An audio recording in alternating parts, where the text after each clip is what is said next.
వేరాద్రి గారు ఇవి వదిలింది, అందుకే గాలి బాగా వస్తుంది. లోయలో దిగాలి ఇప్పుడు.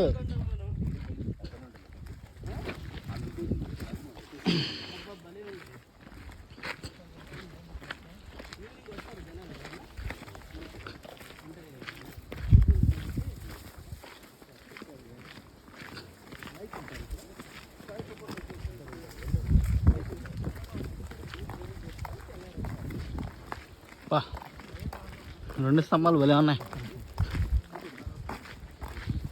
ఎదురు కొండ చూడు మనకన్నా, అదే స్వర్గానికి దారిలాగా ఉంది. Way to heaven. బాలీలో టెంపుల్ ఉంటుంది చూసావా, ఓల్డెస్ట్ టెంపుల్. దానికి పెద్ద టాప్ లో 2 వైపులు ఉంటాయి చూసావా. ఐశ్వర్యరాయ్ చెట్టు ఇది. మా కొండపల్లిలో పెట్టిన పేరు దీనికి, ఐశ్వర్యరాయ్ చెట్టు ఇది. ఐశ్వర్యరాయ్ చెట్టు అంటే దీనికి ఎప్పుడు ఆకులు ఉండవు అనమాట. అందుకంటే దీనికి అడగడ దగ్గర చెప్పకూడదు అండి. ఐశ్వర్యరాయ్ చెట్టు.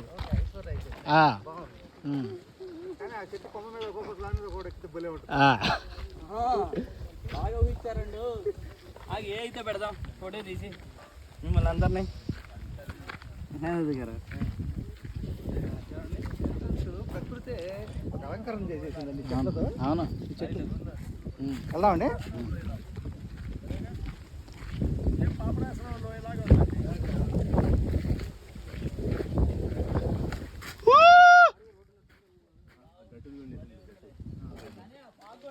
అది కొండ వైపు ఏముంది? దేవరకొండ. పిల్లి మొక్కలు వేయాలి ఇప్పుడు. చాలా రకాలుగా పోల్చొచ్చు. భీముడు కొనంతో కూడా పోల్చొచ్చు. అవును అవును.